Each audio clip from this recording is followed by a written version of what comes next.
Today I want to talk to you a little bit about this project that we're working on. It's an assembly cell that puts together components for our customer and does it automatically. This system will provide the customer with increased production capacity, increased quality, and decreased costs. And it will provide the customer with a return on investment in less than 24 months.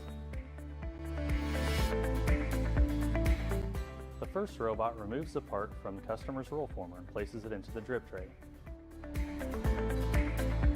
Once the part is dry, the robot then removes it and places it into a clip press station and presses the clips.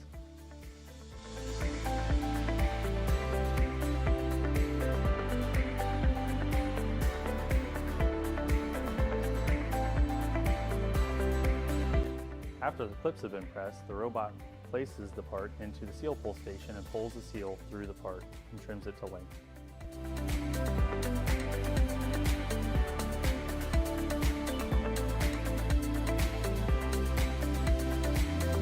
Once the seal has been pulled through the part, the robot takes the part and puts it through the clip press. After clip press, the robot can then go into a drill press station as needed.